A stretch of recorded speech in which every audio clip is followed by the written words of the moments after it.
કહ્યું કે આવો શક્તિશાળી કોણ છે, આ પૂછું તો ખરો. હું લડાઈ તો કરું છું, પણ મેં એનું નામ ન પૂછ્યું, ક્યાંથી આવ્યો છો એ ન પૂછ્યું, આ છે કોણ? મારી સાથે 27 દિવસ સુધી બાહુ યુદ્ધ કરવાની તાકાત વાળો આ પાક્યો કોણ? 27મા દિવસે જાંબવંતજી એકદમ અચાનક બાહુ યુદ્ધમાંથી ભગવાન શ્રી કૃષ્ણના બાહુમાંથી પકડમાંથી છટકીને બે હાથ જોડીને કહે છે, તમે છો કોણ? શું મારા પ્રભુ રામ તો નથી ને? મારી પરીક્ષા કરવા માટે મર્યાદા પુરુષોત્તમ રામ તો નથી ને? દ્વારકાધીશ ભગવાન શ્રી કૃષ્ણ મર્યાદા પુરુષોત્તમ રામ રૂપે હાથમાં ધનુષ્ય બાણ લઈને દર્શન આપીને કહે છે, હે જાંબવંત, એ જ હું રામ. ચરણમાં વંદન કરી અને જાંબવંતજી કે મારા અપરાધને માફ કરો, હું તમને ઓળખી ન શક્યો, તમને જાણી ન શક્યો અને તમારો અપરાધ કર્યો, તમારી સાથે બાહુ યુદ્ધ કર્યું, તમારા ઉપર શિલાઓના પ્રહાર કર્યા, તમારા ઉપર વૃક્ષોના પ્રહાર કર્યા. મર્યાદા પુરુષોત્તમ ભગવાન રામ સ્વરૂપે દ્વારકાધીશ ભગવાન શ્રી કૃષ્ણ કહે છે કે હે જાંબવંત, એમાં તારો કંઈ અપરાધ નથી. મારી પ્રતિજ્ઞા છે, મારો ભક્ત જે સંકલ્પ કરે એ સંકલ્પને પૂરો કરવો. શુભ સંકલ્પ કરે તોય પૂરો કરવો, અને અશુભ સંકલ્પ કરે તોય પૂરો કરવો. હે જાંબવંતજી, તે સંકલ્પ કર્યો તો ત્યારે મેં વરદાન આપ્યું હતું, રામાવતારમાં વરદાન આપ્યું હતું, એ વરદાનને મેં સત્ય કર્યું છે. જાંબવંતજીને ખબર નથી કે મહારાજ, હે પ્રભુ, એવું શું વરદાન આપ્યું હતું? ભગવાન સ્વયં કહે છે કે રામ અને રાવણનું યુદ્ધ ચાલતું હતું. યુદ્ધનો નિયમ હતો, સૂર્યોદય થાય એટલે યુદ્ધનો પ્રારંભ થાય, ને સૂર્યાસ્ત થાય એટલે યુદ્ધનો વિરામ થાય. આ તો ધર્મ યુદ્ધ હતું ને. યુદ્ધના નિયમોનું રાવણ પણ પાલન કરતો હતો, અને આ બાજુ રામ સેના પણ યુદ્ધના નિયમોનું પાલન કરતી હતી. ભયાનક યુદ્ધ ચાલતું હતું, આખી દિવસ ભયાનક યુદ્ધ ચાલે અને રાત્રિએ સૌ વિશ્રામ કરતા. એ વખતે રામ અને લક્ષ્મણ રાત્રિ આરામ કરતા હોય, મર્યાદા પુરુષોત્તમ ભગવાન રામ હનુમાનજી મહારાજના ગોદમાં મસ્તક રાખીને પડી ગયા હોય, અને લક્ષ્મણજી અંગદજીની ગોદમાં મસ્તક રાખીને પડી ગયા હોય, અને જાંબવંતજી હાથમાં હથિયાર લઈને પહેરો ભરતા. કોઈ અસુર ના આવે, કોઈ રાક્ષસ ના આવે. રાત્રિના સમયે પહેરો ભરતા, ચોકી કરતા એ જાંબવંતજીને એક વખત આજાન બાહુ મર્યાદા પુરુષોત્તમ પ્રભુ રામની બાહુ ઉપર દ્રષ્ટિ પડી. એના ઉર્ધ્વ ઉચ્ચ ઉપડતી છાતી ઉપર જ્યાં દ્રષ્ટિ પડી, ને જાંબવંતજીને મનમાં સંકલ્પ થયો કે હા, આ પુરુષનું જોબન તો જુઓ, આ પુરુષની સુરવીરતા જુઓ, આ પુરુષની તાકાત કેવી છે જુઓ ને. આજાન બાહુ, કેવી તાકાત છે એની બાહુઓમાં, એના કાંડાઓમાં કેવી તાકાત છે. આની સાથે જો યુદ્ધ કરવાનો વારો આવ્યો તો મજા આવે. હા, જાંબવંતજીને એમ થયું, પણ શું થાય, હું તો એનો દાસ બની ગયો છું, મારા પ્રભુનો હું દાસ બન્યો. આ પૃથ્વી પર કોઈ એવો નથી પાક્યો કે જે મારા બાહુઓના પ્રહારને સહન કરી શકે. મારી બાથમાં હું ભીડાવું અને એ બાથમાં ભીડાવેલો કોઈ બચી શકે એવો કોઈ પુરુષ આજ સુધી પાક્યો નથી. આ એક એવો પાક્યો છે. હા, મહાપુરુષ જો તો ખરા, એનામાં તાકાત કેટલી છે. આની સાથે જો યુદ્ધ કરવાનો વારો આવ્યો હોય તો કેવી મજા આવે. તાકાત બતાવાય, કોઈ શક્તિશાળી હોય એની સામે તાકાત બતાવાય, નિર્બળને તાકાત બતાવી, એમાં શુરવીરતા ને શુરવીરતા શું કે. રાવણ જેવાને તો આમ ચપટીમાં મસળી નાખું, જો મારા પ્રભુ આજ્ઞા કરે ને તો રાવણને તો હું પકડીને એક હાથમાં આમ કરીને આમ મસળું, ને સાધારણ માણસ જેમ માખને મસળી નાખે એમ રાવણને મસળી નાખવાની જાંબવંતજીમાં તાકાત છે, પણ આજ્ઞા નથી. મર્યાદા પુરુષોત્તમ પ્રભુ રામનો આદેશ થાય તો મસળી નાખું, આટલી બધી મારી તાકાત, પણ એ તાકાતનો ઉપયોગ કરવાનો અવસર નથી મળતો. એનું દુઃખ જાંબવંતજીને હતું. આ આજાન બાહુ રામની સાથે યુદ્ધ કરવાનો અવસર આવ્યો તો કેવી મજા આવે. અંતર્યામી પરમાત્માએ એ જ વખતે જાંબવંતજીને તથાસ્તુ કહીને વરદાન આપ્યું, જા, તારી ઈચ્છા પણ એવું ક્યારેક પૂરી કરીશ, આ જન્મે નહીં તો બીજા જન્મે પૂરી કરીશ. અને એ જાંબવંતજીને આપેલું વરદાન, એની જે ઈચ્છા હતી મન ભરીને કોઈકની સાથે લડવાની, બાહુયુદ્ધ કરવાનો જે સંકલ્પ હતો, 27 દિવસ સુધી જાંબવંતજીની સાથે બાહુયુદ્ધ થયું. પણ એ કોઈનો પરાજય ન થયો. જાંબવંતજી અપરાધ માફી માંગવા માંડ્યા. જાંબવંતજીનો મનનો સંકલ્પ રામા અવતારમાં કરેલો હતો એ કૃષ્ણ અવતારમાં પરમાત્માએ પૂરો કર્યો. જાંબવંતજી બે હાથ જોડીને કહે છે, પ્રભુ હવે હું તમારી શું સેવા કરું? બોલો, શું આજ્ઞા છે? કેમ આવવાનું કારણ શું થયું? અમારી ગુફામાં તમારે આવવું કેમ પડ્યું? દ્વારકાધીશ પરમાત્મા કહે, હે જાંબવંત, બીજી તો કંઈ કારણ ન હતી.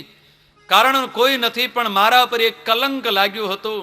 એ કલંકને દૂર કરવા માટે હું આવ્યો છું. આ સેમંતક નામનો મણી તારી પાસે આવ્યો છે. મણી લેવા આવ્યો છું. મણી લાવ. મણી લાવવાની વાત કરી એટલે જાંબવંતજી તરત ઉભા થઈ ગયા. હા, એ વાત કરશો ને. સંપત્તિનો હક, ધન લઈ લેવાનો હક તો વિજેતાનો હોય. તમે જીત્યા નથી એટલે મણી તમને ક્યાંથી મળે? જો મારો પરાજય થયો હોય તો આ બધી સંપત્તિ તમારી, સંપત્તિના માલિક તમે બની જાત, પણ તમે જીત્યા નથી, મારો પરાજય થયો નથી અને સંપત્તિ મળે નહીં. અને તમે ક્ષત્રિય છો, રાજા ધીરાજ છો, એટલે માગવાનો પણ તમારો હક નથી. કોઈ સાધુ મહાત્મા આવ્યા હોત, કોઈ બ્રાહ્મણ આવ્યા હોત તો ભિક્ષામાં હું આપી દે, દાનમાં. પણ તમે માગો એ મને મંજૂર નથી, કારણ કે તમે રાજા ધીરાજ છો અને તમે માગો એ પણ મને મંજૂર નથી, અને તમને આપી દઉં એ પણ મને મંજૂર નથી. તમે લેવા ભલે આવ્યા છો. દ્વારિકાધીશ ગમે તેમ કર, માણે સેમંતક મણી તો લઈ જ જવો પડશે. જાંબવંતજી એક શરતે લઈ જઈ શકશો. મારી એક શરત છે. દ્વારિકાધીશ પ્રભુ કહે છે, બોલ શું શરત છે? જાંબવંતજીએ પોતાની દીકરી પરણવા યોગ્ય થયેલી જાંબવંતીજીને લાવીને કહે છે, પ્રભુ આનું પ્રાણી ગ્રહણ કરો, આ મારી દીકરીનો સ્વીકાર કરો, અને એ દીકરીનો સ્વીકાર કરશો, મારું કન્યાદાન સ્વીકાર કરો, એટલે હું પહેરામણીમાં દહેજમાં સેમંતક મણી તમને આપી દઉં. એમને એમ ન મળે. હું યુદ્ધ ભૂમિમાં જીતીને લાવ્યો છું, શત્રુને મારીને લાવ્યો છું, એમાં મારો પૂરેપૂરો અધિકાર અને હક છે, એને એમને તો ન આપવું. પરમાત્માએ જાંબવંતીજીનો સ્વીકાર કર્યો છે, અને ત્યાં ને ત્યાં એ પર્વતની ગુફામાં જાંબવંતીજીના અને દ્વારિકાધીશ ભગવાન શ્રી કૃષ્ણના ગંધર્વ વિવાહ થયા છે. વિવાહના 4 પ્રકારો છે: દિવ્ય વિવાહ, ગંધર્વ વિવાહ અને સામાજિક વિવાહ. જગતના બધા લોકો કરે છે, ને ત્રીજા પણ ચોથા જે કરો છો ને ક્યાંક વાગદાન વગેરેના કોર્ટમાં જઈને એક એક પછી એક ચડિયા તો એનું મહત્વ છે. ગંધર્વ વિવાહ થયા, પ્રેમ લગ્ન થયા. જાંબવંતજીએ કન્યાદાન આપ્યું અને પહેરામણીમાં સેમંતક મણી દ્વારિકાધીશ ભગવાન શ્રી કૃષ્ણને આપ્યો. 28મા દિવસે જાંબવંતીજીને સાથે લઈ અને દ્વારિકાધીશ પરમાત્મા એ પર્વતની ગુફામાંથી દ્વારિકામાં આવ્યા.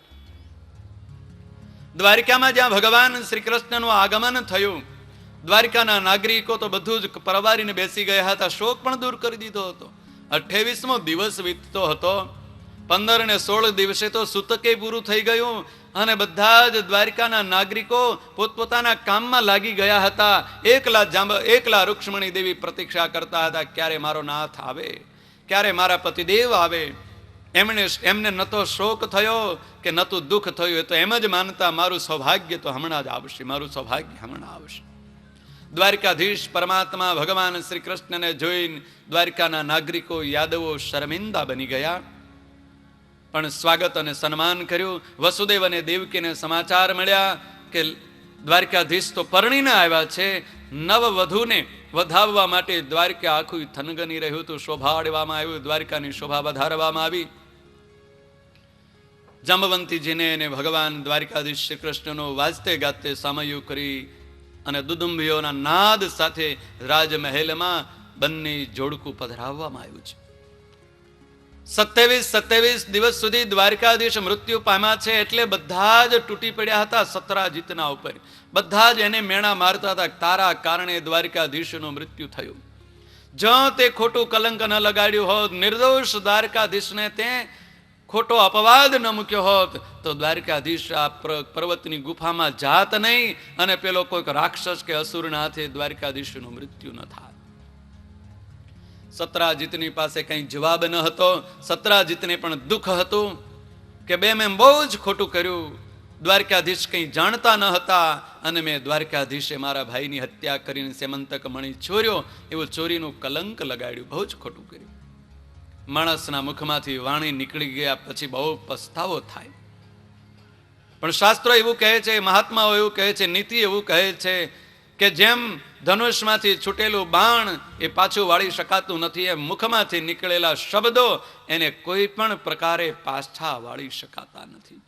ગમે તેટલો પશ્ચાતાપ કરે, ગમે તેટલી ક્ષમા યાચના કરે, માફી માગે, પણ એક વખત મુખમાંથી નીકળી ગયેલો શબ્દ એ જેમ બાણ નીકળ્યો હોય કોઈના પ્રાણ હરી લે, એમ મુખમાંથી નીકળેલો શબ્દ એ માણસના મનને તોડી નાખે.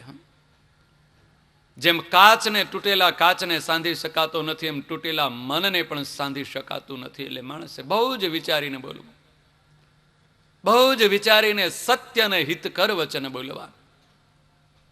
સ્વામિનારાયણ ભગવાને પણ શિક્ષાપત્રીમાં આજ્ઞા કરી કે અમારા આશ્રિતોએ ક્યારેય પણ કોઈનો દ્રોહ થાય એવું સત્ય વાણી પણ ન બોલવી. સાચું હોય છતાંય બીજાનો દ્રોહ થતો હોય, બીજાનું ભૂંડું દેખાતું હોય, બીજો હલકો દેખાતો હોય, એવી વાત તો અમારા આશ્રિતોએ સાચી હોય તોય ન બોલવી. સાચી શું છે, સાચું શું કહેવાય, એ તો એક ભગવાન જાણે છે, ભગવાન સિવાય બીજું કોઈ જાણતું નથી. કઈ સાચી વસ્તુ ને કઈ ખોટી વસ્તુ એ તો ભગવાન સિવાય કોઈ ન જાણે. એટલે સાવધાન થવું. મુખમાંથી શબ્દો બહાર નીકળતા પહેલા વિચાર કરવો કે હું જે શબ્દ બોલીશ એનાથી ક્યારેય કોઈનો દ્રોહ તો થાય એવું નથી, હિત થાય એવા બોલવાશું, કોઈનું ભલું થાય, કોઈનું સારું થાય. પણ સાવધાન રહેવું, એકાદ બેનું સારું કરતા બીજા 5-25નું ભૂંડું ન થાય, એમાંય સાવધાન રહેવું. સ્વામિનારાયણ ભગવાને શિક્ષાપત્રીમાં એટલા માટે લખ્યું કે અમે જે વાણી બોલીએ છીએ એ કેવી છે? સર્વ જીવ હિતાવહ. જીવ માત્રનું એમાં હિત થાય. માણસનું હિત થાય, મારા સત્સંગીનું હિત થાય, મારા ભક્તોનું હિત થાય એ નહીં. મારા ભક્તોનું હિત થાય, સત્સંગીનું હિત થાય, માણસ માત્રનું હિત થાય, જીવ માત્રનું હિત થાય, એવી વાણી બોલવી. સ્વામિનારાયણ ભગવાને શિક્ષાપત્રીમાં એવી આજ્ઞાઓ કરી, આજ્ઞાનું પાલન કરતા એક પણ જીવનો ક્યારેય પણ દ્રોહ ન થાય. એ આજ્ઞાનું પાલન કરવા જાઓ તો કોઈ દિવસ કોઈનું અહિત થાય એવી એક પણ આજ્ઞા સ્વામિનારાયણ ભગવાને શિક્ષાપત્રીમાં નથી કરી.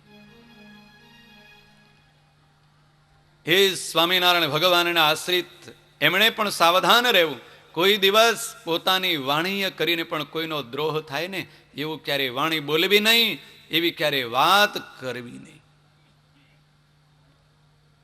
અને એવી વાત કરવા જાય ને વાણી બોલવા જાય ને સંત મહાત્માઓ, સંત પુરુષો એક દ્રષ્ટાંત આપતા, બહુ સરસ દ્રષ્ટાંત. ગામને ચોરે ટોળું બેસીને ગામ આખાની કુથલી કરતા હોય. ગામમાં એક વખત 4 બ્રાહ્મણો ભિક્ષા માગવા આવ્યા. કોઈ બતાવ્યું ફલાણા પટેલના ઘરે જાઓ તમને જમાડશે. બ્રાહ્મણ આવ્યા છે એટલે એમ થયું, કહો સદગ્રહસ્થને એમ થયું બહુ સારું. આ બ્રાહ્મણ સ્વયં પાકી હતા, જાતે રસોઈ બનાવે. પેલા પટેલ એમ થયું કઈ વાંધો નહીં, આપો આપણા ઘરમાં દુજાણું છે, ખાવા પીવાનો કઈ તૂટો નથી, લ્યો ભૂદેવો દૂધપાક, પૂરી, માલપુવાનો રસોઈ બનાવી અને જમો. બ્રાહ્મણો સીધું લઈ અને એક બાજુ પવિત્ર જગ્યાએ રસોઈ બનાવવા મળ્યા. પણ આકાશમાંથી ઉડતી જતી એક સમળી મરી ગયેલો સર્પ લઈને જતી હતી. કાળા નાગનું ઝેર મોઢામાંથી લાળ પડી અને આ દૂધમાં પડીને બ્રાહ્મણોએ રસોઈ બનાવેલી ઠાકોરજીને થાળ ધરાવીને જમી ગયા. 4 બ્રાહ્મણોને ઝેર ચડ્યું, 4 બ્રાહ્મણો મૃત્યુ પામ્યા. યમપુરીમાં ધર્મરાજા ચિત્રગુપ્તને પૂછે છે કે 4 બ્રહ્મહત્યાનું પાપ કોણે 4 નિર્દોષ બ્રાહ્મણોની હત્યા કરી? એ 4 બ્રહ્મહત્યાનું પાપ જેના માથે લાગે રસાતળમાં ચાલ્યો જશે. કોણે કરી છે હત્યા? સીધું આપનારા એ તો બિચારો નિર્દોષ છે, એને ખબર એ નથી. એ તો પ્રેમથી સીધું આપ્યું છે. એને તો બ્રાહ્મણોને જમાડવા માટે આ બધું સીધું આપ્યું. એ તો નિર્દોષ છે, એના ઉપર તો હત્યા ન લાગે. તો આકાશમાંથી પેલો સર્પ જેનું ઝેર હતું એના ઉપર એ જીવાત્માને હત્યા લાગશે? તો કે એનો જીવ તો એના શરીરમાંથી બહાર નીકળી ગયો હતો. એનું ખોળિયું પડ્યું હતું, એમાંથી ઝેર ટપક્યું છે. એ જીવાત્મા નિર્દોષ છે, એને તો કોઈએ મારી નાખ્યો હતું. તો કોના માથે? કે આકાશમાં પેલી સમળી ઉડીને જતી હતી એના માથે. એ બિચારી નિર્દોષ છે, એને શું ખબર નીચે શું ચાલ્યું જાય છે? એ તો એનો ખોરાક લઈને જતી હતી. આ ત્રણેય જીવાત્માઓ નિર્દોષ છે. કોના માથે આ બ્રહ્મત્યાનું પાપ ચોંટાડવું? ચાર બ્રહ્મત્યાનું પાપ કોના માથે? ધર્મદેવે આજ્ઞા કરી, ચિત્રગુપ્ત આદિ કે એમના ગુપ્તચરોને મોકલ્યા, જાઓ ગામના ચોરે બેઠા બેઠા ચોકી પહેરો ઘરો, જે વાત થતી હોય ને મિનિટની વાત કોઈ બોલે એ તરત પહોંચાડો. અહીંયા કેટલાક દિવસો વીતી ગયા, કંઈ સમાચાર મળ્યા નહીં, ગુપ્તચરોને સીઆઈડીને કંઈ બાતમી મળી નહીં. પણ થોડાક મહિનાઓ વીત્યા પછી વળી પાછા કોઈક એક બે બ્રાહ્મણો ભિક્ષા માગતા માગતા એ ગામના ચોરા પાસેથી જ્યાં નીકળ્યા, ગામના ઓટલે બેઠેલા લોકોને પૂછ્યું કે ભાઈ અમારે જમવાનો સમય થયો છે, કોઈ ભિક્ષા આપે એવા સદગ્રહસ્થ છે? ચોરે બેઠા બેઠા પંચાયત થયા, છાપરું ધોળું થઈ ગયું હોય કે ન થયું હોય તો એ પંચાયત કરવા બેઠા હોય ને ગામ આખાની નિંદા. એમાં એકાદ બે જણા ટીખળી બેઠા હતા, એને હાથ લાંબો કરીને બતાવ્યું કે જાઓ ફલાણાના ઘરે હમણાં જ 4 ઠેકાણું પાડ્યું છે, તમારું ઠેકાણું પાડશે. કે હમણાં જ 4ને ખવડાવીને મારી નાખ્યા, તમારો વારો. આમ કીધું અને ધર્મરાજાના ગુપ્તચરોએ સમાચાર આપ્યા કે એક ભાઈ આવું બોલતો હતો. ધર્મરાજાએ તરત જ નિર્ણય આપી દીધો, આ 4 બ્રહ્મત્યાનું પાપ એના માથે ચોંટાડી દો. કે 4 બ્રહ્મત્યાનું પાપ, ખોટો આક્ષેપ, હમણાં જ 4ની હત્યા કરી છે એટલું બોલવા માત્રથી એના માથે ચોટ્યું પાપ. બીજાને પાપી કહેવા જતા પોતાના માથે પાપ ચોટ્યું. 4 બ્રહ્મહત્યાનું પાપ લાગ્યું. શાસ્ત્રો એટલા જ માટે કહે છે કોઈના ઉપર ખોટું કલંક ન લગાડવું. સત્રાજીતને બહુ જ પસ્તાવો થતો હતો. દ્વારકાધીશ ભગવાન શ્રી કૃષ્ણ આવ્યા, જાંબવંતીને લઈને આવ્યા છે. સત્રાજીત પોતાના મિત્રો, સગા સંબંધીઓ, સ્નેહીઓને સાથે લઈ અને દ્વારકાધીશ ભગવાન શ્રી કૃષ્ણની પાસે માફી માંગવા ગયો. ખોટું કલંક મેં લગાડ્યું તો, અપરાધ કર્યો તો પ્રભુ માફ કરો. હે દ્વારકાધીશ, હું અજાણતા બોલી ગયો, મને કંઈ ખબર નથી, મારા અપરાધને માફ કરો. અપરાધને માફી કરાવવા માટે ભગવાન દ્વારકાધીશ કહે છે, લ્યા તારો સેમંતક મણી, હવે તો હું નિર્દોષને મારે નથી જોતો, નથી અમારા રાજ્યમાં રાખવો એ સેમંતક મણી, રાખ તારા ઘરમાં. શર્મિંદો બની ગયેલો સત્રાજીત સેમંતક મણી હવે રાખવો કેમ ઘરમાં? કોઈક ચોર લૂંટારાઓ લૂંટી જશે, કોઈક બહારવટિયાઓ પડાવી જશે, કોઈ શક્તિશાળી રાજા આવશે તો લઈ જશે. મારા ઘરમાં હવે આ સેમંતક મણી રાખવાની તાકાત મારી નથી, પ્રભુ રાખો. પરમાત્મા કહે છે નહીં, આ કલંકિત મણી મારે ન જોઈએ. જ્યાં જ્યાં કલંકિત મણી જાય ત્યાં ઉત્પાત ઉત્પન્ન કરે, ભયાનક ઝઘડો ઉત્પન્ન કરે, ક્લેશ ઉત્પન્ન કરે, માટે આ સેમંતક મણી મારે ન જોઈએ. સત્રાજીતે પરમાત્માની માફી માંગવા માટે પોતાની દીકરી હતી સત્યભામા, એ ભગવાન દ્વારકાધીશ શ્રી કૃષ્ણને અર્પણ કર્યા. પ્રભુ, આ મારી દીકરીનો પાણીગ્રહણ તમે કરો અને મારા અપરાધને માફ કરો. સત્રાજીતે પ્રેમથી પોતાની પાસે જેટલી ધન સંપત્તિ હતી એ બધી જ દ્વારકાધીશ ભગવાન શ્રી કૃષ્ણના ચરણોમાં સમર્પિત કરી દીધી, દહેજમાં આપી દીધી અને સાથે સાથે સેમંતક મણી પણ અર્પણ કર્યો. પણ દ્વારકાધીશ ભગવાન શ્રી કૃષ્ણએ સેમંતક મણી ન સ્વીકાર્યો, સત્યભામાનો સ્વીકાર કર્યો. અન્ય ધન સંપત્તિ જે કંઈ આપવી હતી એનો સ્વીકાર કર્યો. પણ સત્રાજીતને કહે છે કે આ કલંકિત મણી મારા રાજમહેલમાં ન જોઈએ, લઈ જા, તારી પાસે રાખ. સત્રાજીત સેમંતક મણી પોતાની પાસે રાખી શકે એમ ન હતો. એને ભય પેસી ગયો હતો કે એક વખત ગયો, હવે ફરીવાર જશે તો વળી પાછું મારા ઉપર સંકટ આવશે. એટલે સત્રાજીતે એ સેમંતક મણી એક જૂના ફાટેલા તૂટેલા કપડામાં વીંટી અને કોઈ ન જાણે એમ અક્રૂરજીને આપી દીધો. લ્યો અક્રૂરજી, આ મારી થાપણ તમે ઘરમાં સંતાડીને રાખજો. અક્રૂરજીએ પોતાના ઘરમાં એ પટારામાં સેમંતક મણી, ખબર નથી અંદર શું છે, પણ સત્રાજીત મિત્ર હતો એટલે મિત્રની થાપણ ઘરમાં મૂકી દીધી. અક્રૂરજી ભગવાનના ભક્ત છે અને મિત્રની થાપણ રાખી ઘરમાં. સ્વામિનારાયણ ભગવાને પોતાના આશ્રિતોને સાવધાન કર્યા, અને શિક્ષાપત્રીમાં લખ્યું કે અમારા આશ્રિતોએ કોઈ દિવસ કોઈની થાપણ ઘરમાં રાખવી નહીં. ખાસ વિશેષ કરીને પોતાના ભક્તોના ધર્મમાં, એટલે સાધુના ધર્મમાં, ત્યાગીના ધર્મમાં આદેશ કર્યો કે કોઈ દિવસ કોઈની થાપણ એ પછી ભગવાનની મૂર્તિ હોય ને કે હું બીજા દિવસે પૂજવા લઈ જઈશ તોય ના પાડી દેવી, ભાઈ આ નહીં, અમે નહીં રાખીએ. કંઈ પણ થાપણ મૂકવા આવે, પાછી લઈ જવા માટે સોંપવા આવે, એ ભગવાનના ભક્તએ કોઈની એ થાપણ ક્યારેય પોતાના ઘરમાં રાખવી નહીં. અક્રૂરજીએ થાપણ રાખી. સત્રાજીત હવે નિશ્ચિંત થઈને ઘરમાં રહેવા માંડ્યો કે હવે મારા ઉપરથી કલંક ગયું અને કલંક લગાડનાર સેમંતક મણિ પણ હું હવે પારકે ઘરે મૂકી આવ્યો, મારે ચિંતા નથી. પરમાત્માના રાજમહેલમાં, દ્વારિકાના રાજમહેલમાં દ્વારિકાધીશ ભગવાન શ્રી કૃષ્ણને ત્રણ પટરાણીઓ છે. રૂક્ષ્મણી દેવી, જાંબવંતીજી બીજા અને ત્રીજા સત્યભામા. ત્રણેયના માટે સુંદર મહેલ બનાવ્યા છે.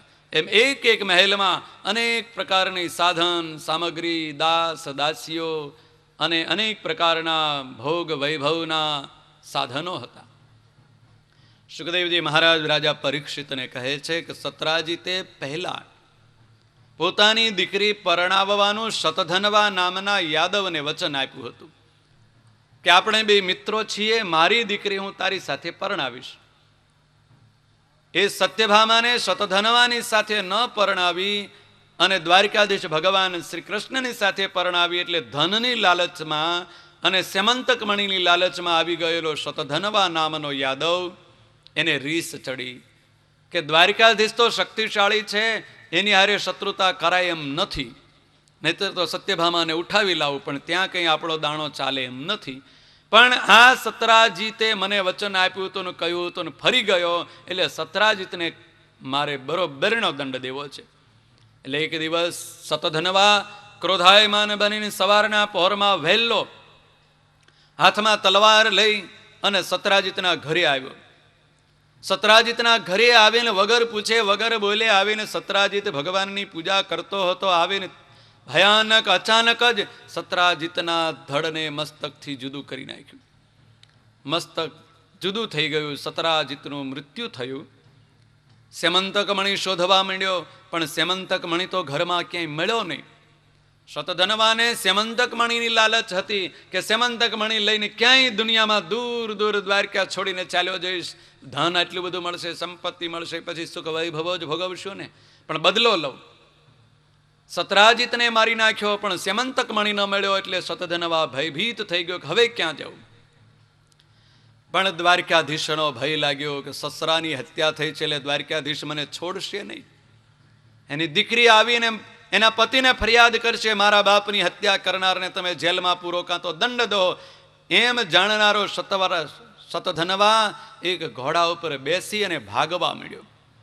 સવારના પહોરમાં દ્વારકાધીશના રાજમહેલમાં ખબર પડ્યા, સત્યભામાને સમાચાર મળ્યા કે તમારા પિતાની કોઈએ હત્યા કરી નાખી છે. સત્રાજીતની હત્યાના સમાચાર સાંભળીને રો કકળ કરતા સત્યભામા દ્વારકાધીશ ભગવાન શ્રી કૃષ્ણની પાસે પહોંચ્યા.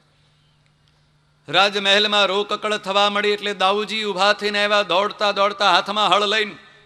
શું છે કે મારા રાજમહેલમાં કોણે કોનો અપરાધ કર્યો? ક્રોધાયમાન થઈ ગયેલા દાઉજી શંકરષણજી સત્યભામાનું રુદન સાંભળી અને આકુળ વ્યાકુળ થઈ ગયા. કહો, લાલાની પત્ની અને લાલાના સસરાને મારનાર કોણ છે? એને જીવતો ન રહેવા દઉં. હાથમાં હળ ધારણ કર્યું. દ્વારકાધીશ પરમાત્મા કહે, દાઉજી બહુ ઉતાવળા ન થશે, હું આવું છું સાથે. મારી પત્નીને મારા સસરાની હત્યા કરનાર જે હશે એને કઠોળ કરવો છે, મારે દેવો છે. ચાલો.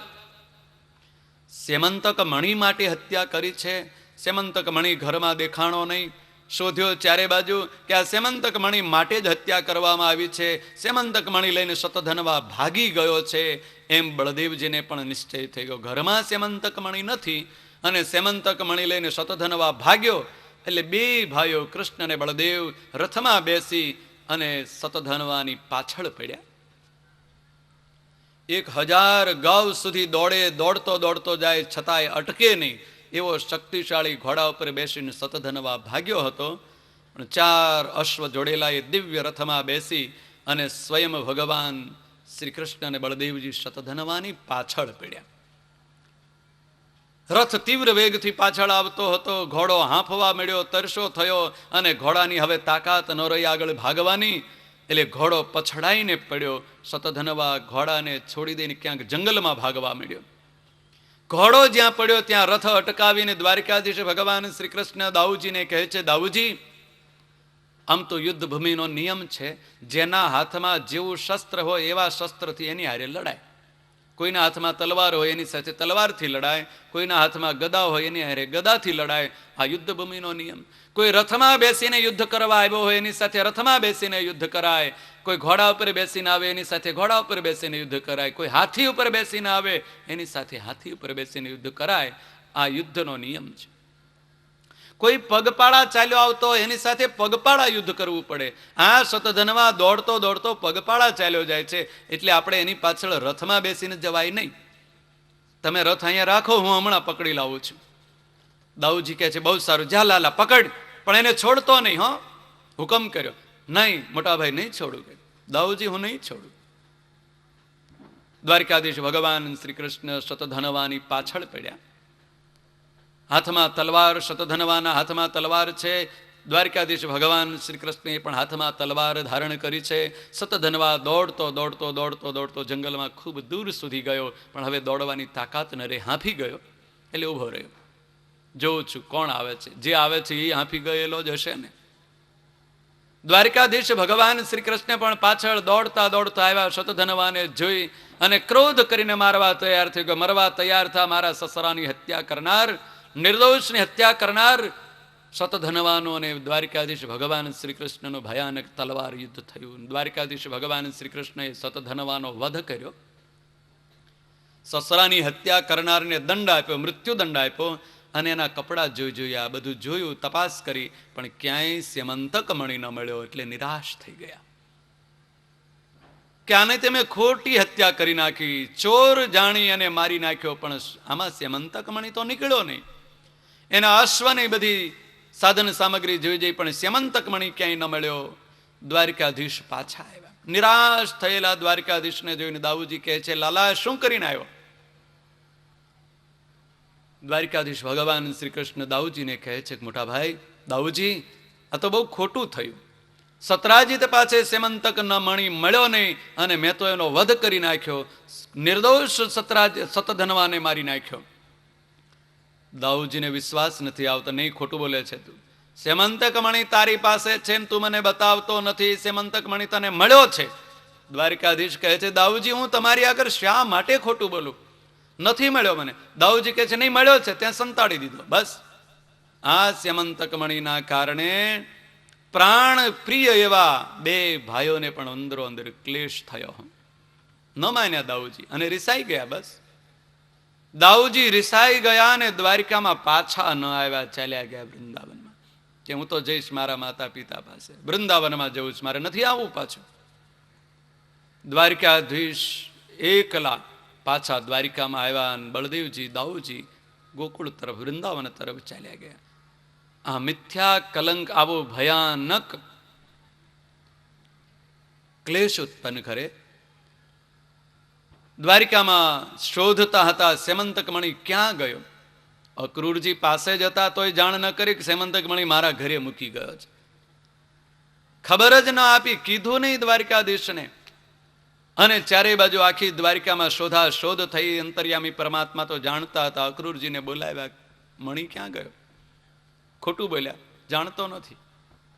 કેમ જાણતો નથી? તારા ઘરમાં જ છે, હમણાં જડતી લેવી પડશે. જડતી લેવાની જ્યાં વાત આવી, ફેંદવાની વાત આવી, ત્યાં અક્રૂરજી ઢીલા થઈ ગયા. મને ખબર નથી, કપડામાં મૂકી ગયો તો મારો મિત્ર કંઈક સાચવવા આપી ગયો.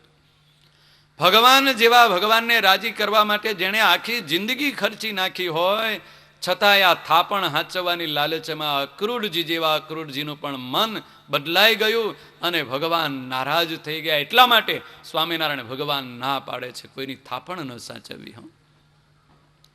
પારકું ધન પોતાના ઘરમાં પેસવા ન દેવું. થાપણ રૂપે ન પેસવા દેવું કે પચાવી પાડવાના રૂપે પણ ન પેસવા દેવું. પારકું ધન, અણહકનું ધન, અણહકની સંપત્તિ ઘરમાં આવે એ જીવને ક્યારેય સુખ આપતી નથી. હકનું મળ્યું હોય એનો પ્રેમથી ઉપભોગ કરો. મહેનત કરીને મેળવ્યું હોય, પરિશ્રમથી મેળવ્યું હોય, કોઈ પ્રેમથી હકપૂર્વક કંઈ ભેટ આપી હોય તો એનો ઉપયોગ કરો. એ ક્યારેય દુઃખ નહીં આપે, ક્યારેય આ જીવને ચિંતા ઉત્પન્ન નહીં કરે. પણ અણહકનું દ્રવ્ય આવશે, પારકું દ્રવ્ય આવશે તો આ જગતના જીવને હેરાન હેરાન કરી મૂકશે, પરેશાન કરી મૂકશે. પારકું દ્રવ્ય કોને કોને કહેવાય? સતાનંદ સ્વામીએ શિક્ષાપત્રીમાં એની વ્યાખ્યા લખી છે. પારકું દ્રવ્ય કોને કહેવાય? બહુ સમજી રાખ્યા જેવી વાત છે. પારકું દ્રવ્ય તો એ કહેવાય કે જેણે કોઈ દિવસ કંઈ કામ ન કર્યું હોય અને એમને એમ ક્યાંકથી રસ્તામાં મળેલું હોય તો પારકું દ્રવ્ય કહેવાય જ. હક વગરનું દ્રવ્ય, જે પોતાના કુળનો કુટુંબનો ન હોય, દાદો દાદી ન થતા હોય અને વારસો લઈ લીધો હોય, એ પણ અણહકનું દ્રવ્ય કહેવાય. માસાનો મામાનો વારસો લઈ આવે એ બધું અણહકનું દ્રવ્ય કહેવાય. એ સત્કાર્યમાં વાપરી દેવું જોઈએ. ઘરમાં એ ક્યારેય સુખ ન કરે, આ અણહકનું દ્રવ્ય કહેવાય. પોતાની કમાણીમાંથી મેળવેલું દ્રવ્ય હોય એમાં દશમો ભાગ કે વિષમો ભાગ એ અણહકનો કહેવાય. એ હકનું દ્રવ્ય ન કહેવાય, ભગવાનના હકનું દ્રવ્ય છે. એ ઘરમાં ન રખાય તો ભગવાનના મંદિરમાં પહોંચાડી દેવું જોઈએ. પોતાની જ કમાણીનો મહેનત અને પરિશ્રમ કરીને લાવ્યો હોય, દાડીએ જઈને આવ્યો હોય, સાથી રહીને લાવ્યો હોય, મજૂરી કરીને લાવ્યો હોય, નોકરી કરીને લાવ્યો હોય, વેપાર કરીને લાવ્યો હોય, ખેતી કરીને લાવ્યો હોય, પણ જે દ્રવ્ય આવ્યું એમાંથી દશમો કે વિષમો ભાગ, દસમો કોને કહેવાય ને વિષમો કોને કહેવાય એની વ્યાખ્યા પણ સતાનંદ સ્વામી એવું લખ્યું છે. દસમો ભાગ કોને આપવો જોઈએ અને વિષમો ભાગ કોને આપવો જોઈએ? વિષમો ભાગ એને આપવાનો કયો છે કે જેની ગરીબ સ્થિતિ હોય, કોઈકને ત્યાં મજૂરી કરવા જવું પડતું હોય, 4 કપડાં પહેરવા ન મળતા હોય, એને વિષમો ભાગ એટલે 5%, કમાણીના 5%, 100 રૂપિયા કમાય એમાંથી 5 રૂપિયા આપે એટલે વિષમો ભાગ કહેવાય, 5%. અને 4 કપડાથી જેને વધારે કપડું મળતું હોય, 5 કપડા ઘરમાં જેને ત્યાં હોય, એને દસમો ભાગ આપવો જોઈએ. આ સુખી અને દુઃખીની વ્યાખ્યા છે, ગરીબ અને ધનવાનની વ્યાખ્યા. કોઈ એમ કહે કે મોટરમાં હું ફરું તો સુખી કહેવાય એમ નહીં, કપડાની ગણતરી કરી છે. જેને 3 ટંક ખાવા મળતું હોય એને દસમો ભાગ, જેને 2 ટંક ખાઈને ચલાવી લેવું પડતું હોય એને વિષમો ભાગ. એટલે 5% અને દસમો ભાગ એટલે 10%. 100 રૂપિયે 10 રૂપિયા અને પેલાને ગરીબ વાળો સ્થિતિ વાળો હોય અને 100 રૂપિયે 5 રૂપિયા. એ ભગવાનનો ભાગ કહેવાય. એ ભગવાનને અર્પણ કરી દે તો એ પારકું દ્રવ્ય ઘરમાં આવ્યું ન કહેવાય. બાકીનું દ્રવ્ય જે ઘરમાં આવે આ જીવને સુખ કરે, જીવને આનંદ આપી શકે, જીવના મનોરથો પૂરા થઈ શકે. એટલે અણહકનું દ્રવ્ય, હકનું દ્રવ્ય ન હોય એને ક્યારેય ઘરમાં ઘરવા ન દેવાય. અક્રૂરજીએ ઘરમાં રાખ્યું તો દુઃખ આવ્યું. ભગવાન જેવા પોતાને જે ચરણ ચાલીને પગલે પગલે દંડવત કરતા કરતા વ્રજમાં ગયા હતા એ અક્રૂરજી વંદન ભક્તિના આચાર્ય કહેવાય, પરમાત્માના પરમ ભાગવત ભક્ત. પણ થાપણ સાચવીને તો ભગવાનનો રાજી કરવાને બદલે ભગવાન નારાજ થઈ ગયા. સેમંતકમણી સંતાડી રાખ્યો હતો. દાઉજી પણ રિસાણા. અક્રૂરજીને દ્વારકાધીશ પરમાત્મા કહે છે, જા હવે દાઉજીને તું મનાવી લાવ. દ્વારકાધીશ ભગવાન શ્રી કૃષ્ણ દ્વારિકામાં છે. 3 પટરાણીઓ છે. કેટલાક દિવસો વીતતા જાય છે. ઋષિ મહાત્માઓ, મોટા મોટા રાજા મહારાજાઓ જેના ચરણોમાં પડે છે. કેટલાક દેવતાઓ દ્વારકાધીશ ભગવાન શ્રી કૃષ્ણના દર્શન કરવા આવે છે. દ્વારકાધીશ ભગવાન શ્રી કૃષ્ણની યશ અને કીર્તિ, એમની સુરવીરતા અને એમનું પરાક્રમ 10 દિશાઓમાં વ્યાપી ગયું છે. દ્વારકાધીશ ભગવાન શ્રી કૃષ્ણ અને બળદેવનું નામ સાંભળે અને ભલા મોટા મોટા રાજાઓ એના મસ્તક દ્વારકાધીશ શ્રી કૃષ્ણના ચરણોમાં નમી જાય. સુખદેવજી મહારાજ રાજા પરીક્ષિતને કહે છે કે દ્વારકાધીશના ફૂઈબા કુંતાજી હસ્તિનાપુરના પટરાણી હતા. હસ્તિનાપુરમાં જે રાજ રમત ચાલતી હતી, રાજકારણ ચાલતું હતું, એના સમાચાર તો દ્વારકાધીશને વારંવાર મળ્યા કરતા હતા. કૌરવો અને પાંડવોમાં ભયાનક જે ઘર્ષણ ચાલતું હતું એના પણ સમાચાર મળતા હતા. પોતાના ફઈના દીકરા પાંડવોને યુધિષ્ઠિર, ભીમ, અર્જુન, સહદેવ અને નકુલ એને અન્યાય થતો હતો એના પણ સમાચાર મળતા હતા. ધૃતરાષ્ટ્ર એ ખંધાઈપૂર્વક દુશાસન અને દુર્યોધનનો પક્ષ રાખતો હતો અને હસ્તિનાપુરના રાજ્યથી યુધિષ્ઠિર મહારાજાને વંચિત રાખ્યા હતા. પણ બડખે નજીકમાં જ ઇન્દ્રપ્રસ્થ નામનું નગર વસાવી અને પાંડવોએ સ્વપરિશ્રમથી પોતાની બુદ્ધિમત્તાથી રાજ્ય વસાવ્યું હતું અને પ્રજાનું પાલન કરતા હતા. યુધિષ્ઠિર મહારાજાનો સમાચાર લઈ અને અર્જુનજી આવ્યા છે દ્વારિકામાં. એક બાજુ મગધ દેશનો રાજા જરાસંધ, એ મગધ દેશના રાજા જરાસંધે કેટલાક રાજાઓને પૂરી દીધા છે જેલખાનામાં. ઘણા બધા રાજાઓને જેલખાનામાં પૂર્યા છે. રાજાઓનો એક દૂત બ્રાહ્મણ સમાચાર લઈને આવ્યો છે. બધા જ રાજાઓને છોડાવવાની આશા એક દ્વારકાધીશની પાસે છે. બધા જ રાજાઓનો સંદેશો અને પ્રાર્થના લઈને બ્રાહ્મણ દ્વારકાધીશ પરમાત્માને પ્રાર્થના કરે છે કે હે દ્વારકાધીશ પરમાત્મા, આ જરાસંધના ત્રાસમાંથી તમારા સિવાય અમને બીજું કોઈ છોડાવે એમ નથી. ગમે તેમ કરીને આ જરાસંધ અમને હેરાન કરે છે, પરેશાન કરે છે, જેલમાં પૂરી દીધા છે અને રોજ કષ્ટ કરાવે છે, વૈતૃ કરાવે છે, ગુલામની જેમ અમારું અપમાન અને તિરસ્કાર કરે છે. હે દ્વારકાધીશ પરમાત્મા, અમારા ઉપર કંઈક દયા કરો અને આ જરાસંધના જેલમાંથી છોડાવો. આ બે એક જ દિવસે આવ્યા. એક બ્રાહ્મણ આવ્યો છે, અર્જુનજી આવ્યા છે. દ્વારકાધીશ ભગવાન શ્રી કૃષ્ણએ પોતાના મંત્રીઓની સાથે, ઉદ્ધવજી વગેરેની સાથે ચર્ચા કરી કે આપણે શું કરવું જોઈએ. એક બાજુ આપણા ફોઈના દીકરા યુધિષ્ઠિર મહારાજા યજ્ઞ કરવો છે, રાજસૂય યજ્ઞ કરવો છે. એ રાજસૂય યજ્ઞનો આમંત્રણ લઈને આવ્યા છે અને એક બાજુ આ પ્રાર્થના કરે છે કે અમને છોડાવવા આવો. દ્વારકાધીશ પરમાત્મા ભગવાન શ્રી કૃષ્ણએ નિર્ણય કર્યો કે આપણે પહેલા રાજસૂય યજ્ઞમાં જઈએ, રાજસૂય યજ્ઞના નિમિત્તે કરી અને જરાસંધનો પરાજય કરી અને આ બધા જ રાજાઓને છોડાવીશું. સુખદેવજી મહારાજ રાજા પરીક્ષિતને કહે છે, પરમાત્મા યાદવ સૈન્ય સાથે યુધિષ્ઠિર મહારાજાના રાજસૂય યજ્ઞમાં પધાર્યા છે. યુધિષ્ઠિર મહારાજાએ પોતાના ચાર ભાઈઓને ચારેય દિશાઓમાં વિજય કરવા માટે મોકલ્યા છે. સમગ્ર ભારત વર્ષના શક્તિશાળી, પરાક્રમી, શૂરવીર એવા બધા જ રાજાઓને જીતી લાવી અને યુધિષ્ઠિર મહારાજાના રાજસૂય યજ્ઞમાં સૌને ચક્રવર્તી સમ્રાટ યુધિષ્ઠિર મહારાજાના ખંડિયા રાજા બનાવી દીધા છે. કોઈ પ્રતિસ્પર્ધી હોય, એકાદ પણ સમવડિયો રાજા હોય, ત્યાં સુધી રાજસૂય યજ્ઞ થઈ શકે નહીં. યુધિષ્ઠિર મહારાજે દશેય દિશાઓને જીતી લીધી છે, પણ મગધ દેશનો રાજા જરાસંધ જીતાતો નથી. એ હજી જીતવાનો બાકી છે. પાંચે પાંચ પાંડવો દ્વારકાધીશ ભગવાન શ્રી કૃષ્ણ વિચારણા કરે છે કે શું કરવું, જરાસંધને કેમ જીતવો. ભગવાન શિવનો પરમ ભક્ત જરાસંધ એટલો બધો શક્તિશાળી ને બળવાન છે, એને જીતવો બહુ કઠણ છે. યુક્તિ કરીએ કંઈક. દ્વારકાધીશ ભગવાન શ્રી કૃષ્ણએ યુક્તિ બતાવી. જરાસંધને રાજધાનીમાં મગધ દેશમાં ભીમ, અર્જુન અને ભગવાન શ્રી કૃષ્ણ દ્વારકાધીશ બ્રાહ્મણનું રૂપ ધારણ કરીને ભિક્ષા માગવા માટે ગયા.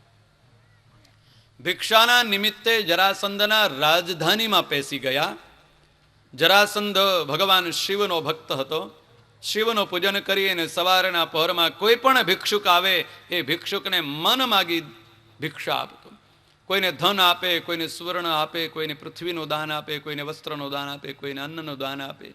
અને એ જ્યારે દાન આપવા બેઠો હોય ત્યારે જરાસંધ પ્રતિજ્ઞા કરીને બેસતો હતો, કોઈ મારું મસ્તક માગે તો હું મસ્તક ઉતારીને આપી દઉં, પ્રાણ માગે તો મારા પ્રાણ આપી દઉં, પણ માગણ હોવો જોઈએ, ભિક્ષુક હોવો.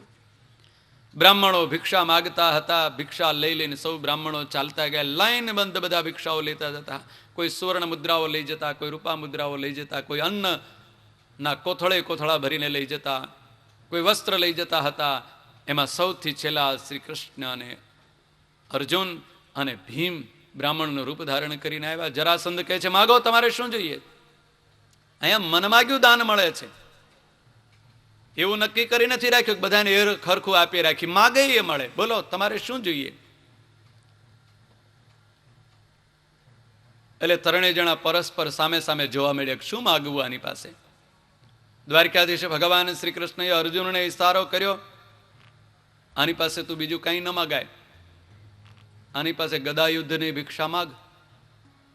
તારી સાથે અમારે ગદા યુદ્ધ કરવું છે. ભીમ, અર્જુન અને ભગવાન શ્રી કૃષ્ણ ત્રણેય જણા એક સાથે માગ્યું કે અમારે તારી સાથે ગદા યુદ્ધ અને બાહુયુદ્ધ કરવું છે, આ ભિક્ષા અમારી. જરાસંધ સાવધાન થઈ ગયો.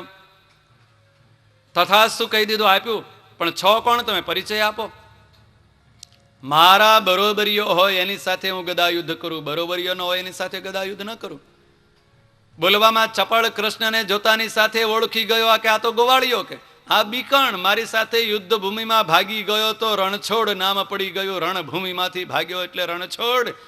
એવા બીકણની સાથે હું ગદા યુદ્ધ ન કરું, કે તારી સાથે તો ન લડું, કે તું તો બીકણ છે. અર્જુનનો વારો. આ અર્જુન, આ તો છોકરું કહેવાય, કે એકલું તીરકામઠું ચલાવી જાણતા આવડે ને ગદા યુદ્ધનું શું ભાન પડે, કે બાહુયુદ્ધ કોને કહેવાય, ગદા યુદ્ધ કોને કહેવાય અર્જુનને ખબર ન પડે. અર્જુનની સાથે ન લડું, કે એ મારા બરોબરીઓ ન કહેવાય. જો ને હુક લકડી છે. કે ભીમનો વારો આવ્યો. ભીમ કહે છે મને આપ. ભીમને જોઈને કહે છે આ કંઈક થોડો કષ્ટ દેખાય એવો છે, એકાદ મુઠ્ઠી ખમે એવો છે, બે ચાર મુઠ્ઠી મારીશ એટલે ક્યાંય ભાગી જશે, કે જા તારી સાથે ગદા યુદ્ધ કરીશ, આવી જા. તૈયાર. જરાસંધે ગદા યુદ્ધની ભિક્ષા આપી. આ તો બ્રાહ્મણ હતા, હાથમાં તો કંઈ હતું નહીં.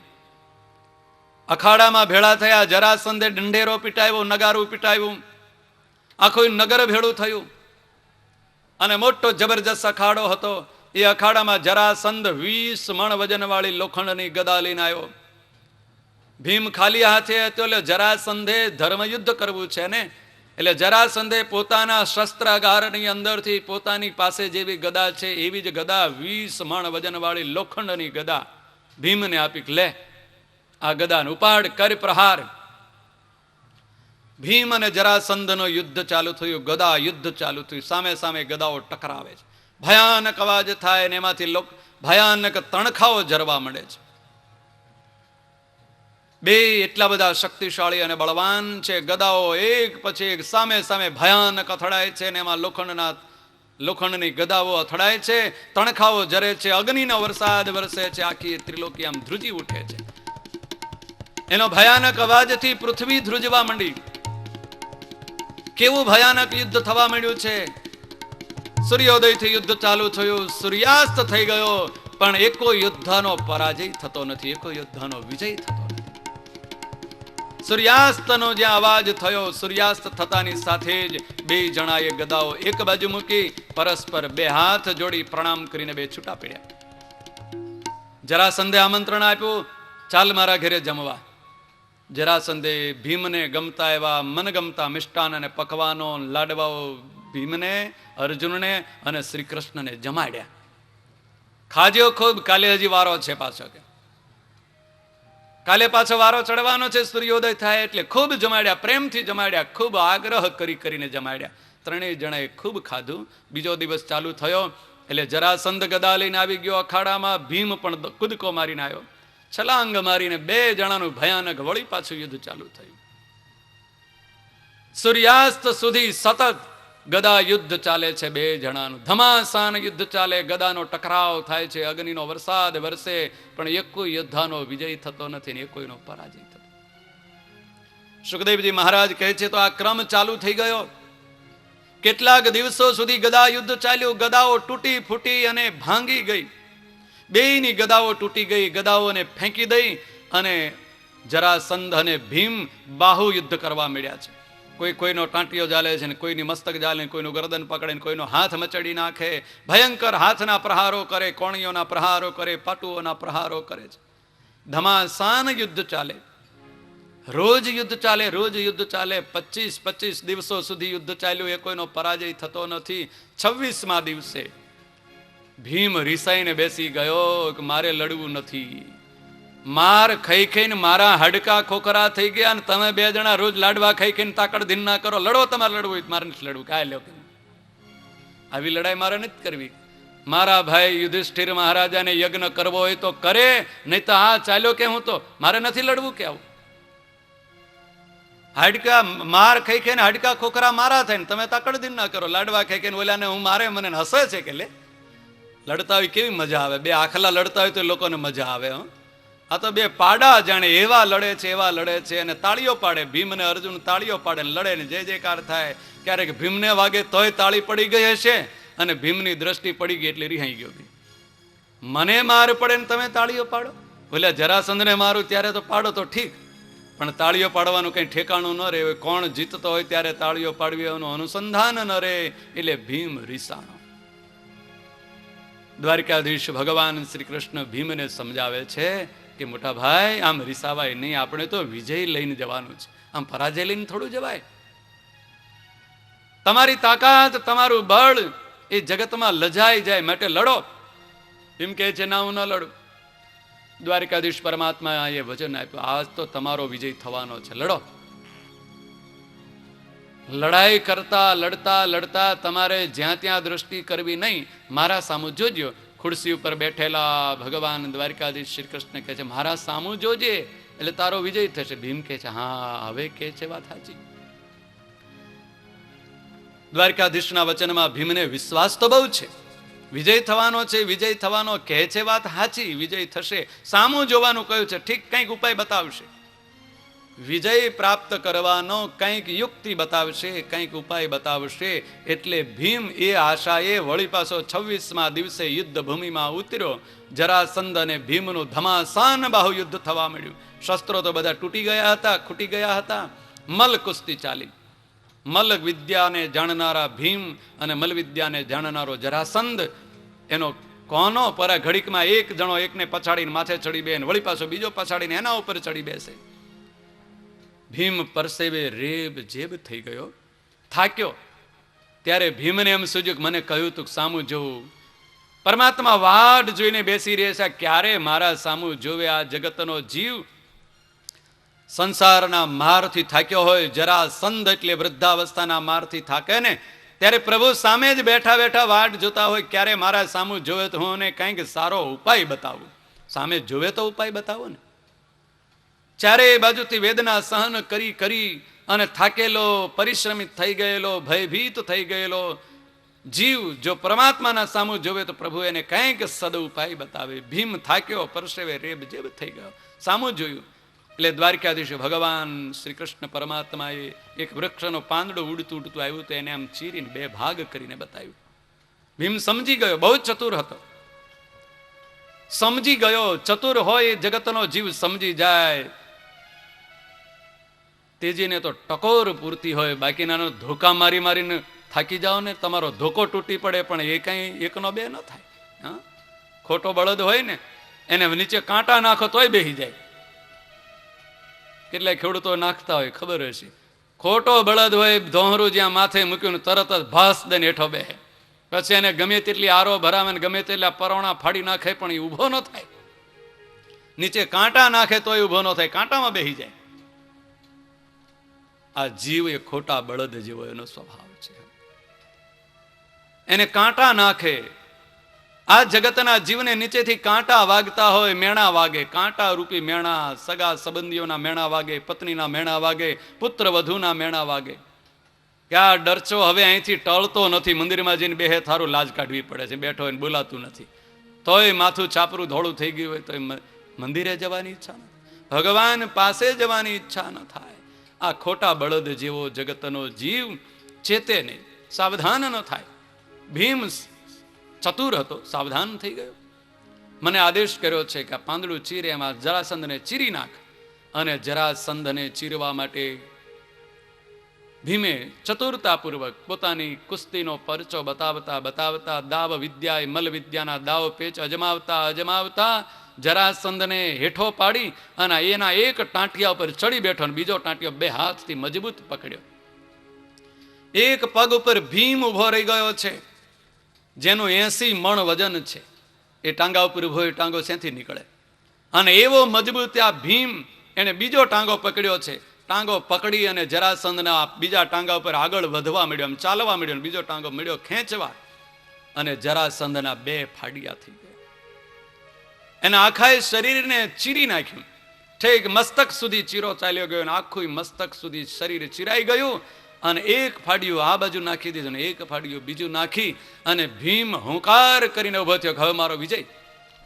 જરાસંધ મૃત્યુ પામ્યો એમ માનીને જ્યાં ભીમ હોંકાર કરીને ઉભો થવા ગયો ત્યાં ક્ષણ વારમાં તો જરાસંધના બે ફાડિયા પાછા એક થઈ ગયા અને જેટલી તાકાત હતી એના કરતા બમણી તાકાતથી જરાસંધ ઉભો થઈને કહે છે, ઉભો રે, જાય છે ક્યાં? જાય છે ક્યાં? હું તને નથી છોડવા. ભીમ ભયભીત થઈ ગયો કે આ શું? આ જગતના જીવને શાસ્ત્રકારો ઉપાય બતાવે કે વૃદ્ધાવસ્થા આવે, વાનપ્રસ્થાશ્રમ સ્વીકાર કરી લેવો. 50 વર્ષની ઉંમર થાય એટલે જિંદગીને વહેંચી દેવી બે ભાગમાં. અડધી જિંદગી સંસારના સુખ વૈભવો ભોગવવામાં વિતાવી દીધી, ऐश आराम કર્યું છે. 50 વર્ષ થયા એટલે વૈભવોને ભોગવવાનું છોડી દે, ऐश આરામ કરવાનું છોડી દે, વિષયો ભોગ ભોગવવાનું છોડી દે, વાનપ્રસ્થાશ્રમ સ્વીકાર કરી લે, એમ શાસ્ત્રો શીખવાડે. ને કેટલાક જગતના જીવી શાસ્ત્રની શિખામણ માની અને પોતાના વાલસોયાના લાડલા દીકરાઓને બધો વ્યવહાર સોંપી દે. પોતાની પાસે કંઈ ન રાખ્યું હોય, કાવડિયો ન રાખ્યું હોય, અને પછી દીકરાઓ એવા પાક્યા હોય, 4 દીકરા હોય, 4 દીકરા વારે ચડાવે.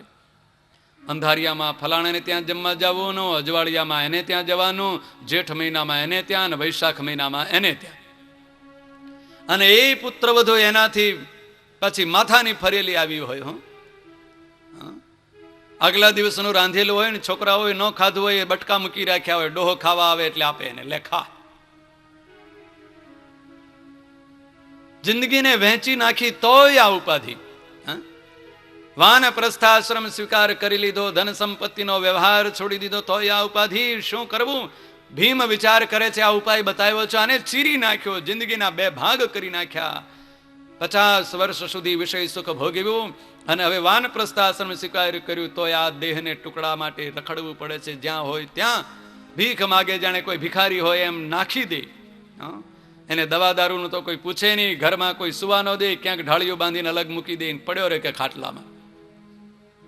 અને કેટલાય મેળા સાંભળવા પડે, આ દુઃખ આવે. ભીમને વળી પાછી ચિંતા થઈ કે આ વળી પાછો જીવતો થયો. બીજી વખત ચીરી નાખ્યો તોય જીવતો થયો. ત્યાં સુધીમાં તો 26મા દિવસની રાત પડવા આવી, સૂર્યાસ્ત થઈ ગયો. 26મા દિવસનો સૂર્યાસ્ત થયો. જરાસંધ વળી પાછો લઈ ગયો બધાને, 3 જણાને સ્વાગત કર્યું, આતિથ્ય સત્કાર કર્યું, ખબર આવ્યા, પીવરાવ્યા. કાલે વળી પાછો વારો છે કે આવી જજે કે. 27મા દિવસે ભીમ આ તો હઠ લઈને બેઠો, હવે ન લડું.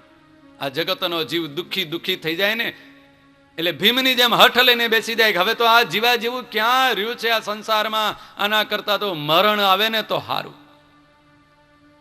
કોક સગો સંબંધી આવ્યો હોય, કોઈ મિત્ર આવ્યો હોય ને તો રોદડા રોવા મળે. 80-90 વર્ષનો ડોહો, છાપરું ધોળું થઈ ગયું હોય, કોઈ પૂછતું ન હોય, ઘરમાં કંઈ ઉપજતું ન હોય, એટલે રોદડા રોવાનું ચાલુ કરી દે કે આના કરતા તો હવે મરી જાવ ને તો હારું. શું કરું હવે, આત્મહત્યા કરવાય જવાતું નથી. ભીમ એવા જ રોદડા રોવા મળ્યો છે.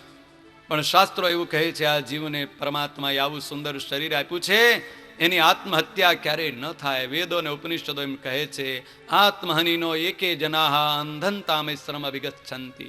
આત્મહત્યા કરનારો જીવ અંધ તામેશ્ર નામના નરકમાં ભયંકર કષ્ટને ભોગવે છે. એટલે આત્મહત્યા તો થાય નહીં.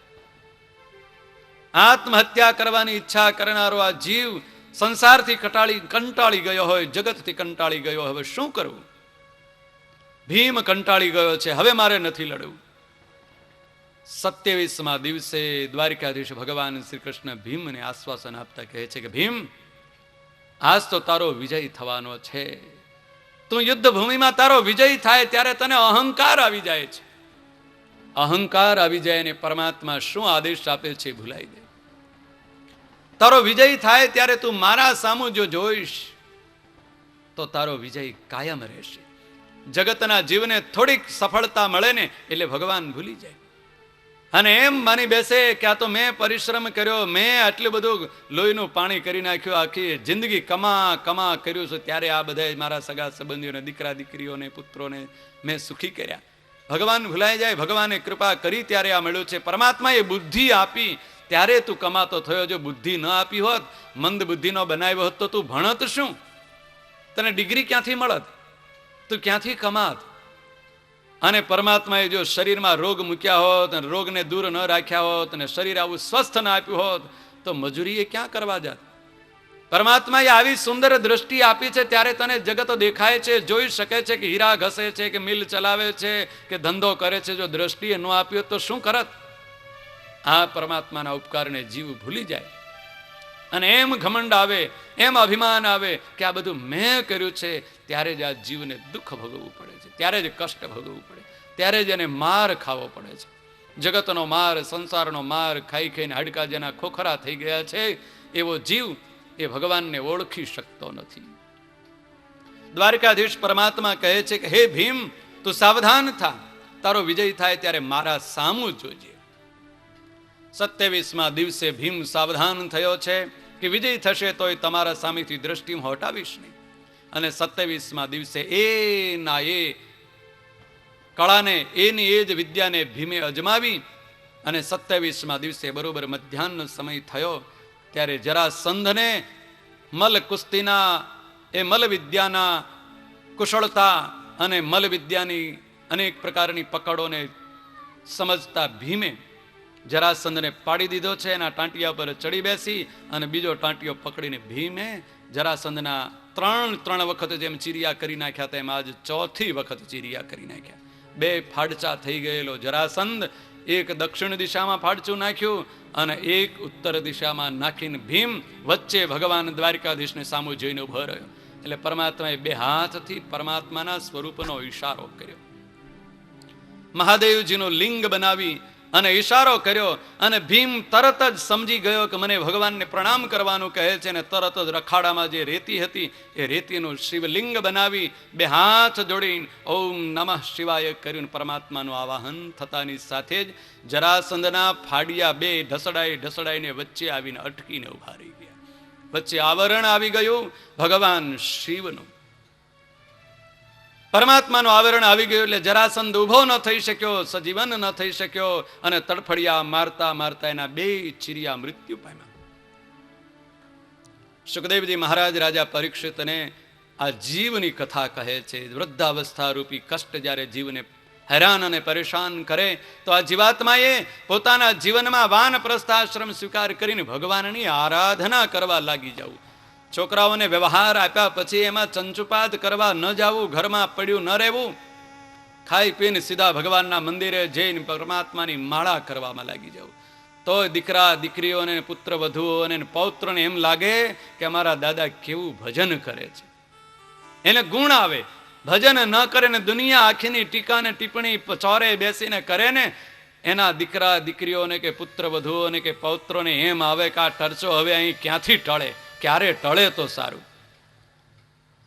સંસારમાં જગતના પોતાના જ પરિવારના બોજારૂપ ન બનતા પરિવારને કલ્યાણ થાય, પરિવારનું ભલું થાય, પરિવારના ઉપર અનંત કોટી બ્રહ્માંડનો અધિપતિ ભગવાન નારાયણ પ્રસન્ન થાય એવું કર્મ કરવા લાગી જાય, એવી ક્રિયામાં જોડાઈ જાય ને, એને વૃદ્ધાવસ્થાનો દુઃખ કષ્ટ આપી શકતું નથી. વૃદ્ધાવસ્થા તો કોઈને છોડતી નથી, પણ જેના જીવનમાં ભગવાનનું આગમન થયું, જેના જીવનમાં પરમાત્માનો વાસ થયો, એને વૃદ્ધાવસ્થા દુઃખ ન આપી શકે. તો વૃદ્ધાવસ્થાને જીતી લે, વિજેતા બની જાય, એની વૃદ્ધાવસ્થા સુંદર બની જાય.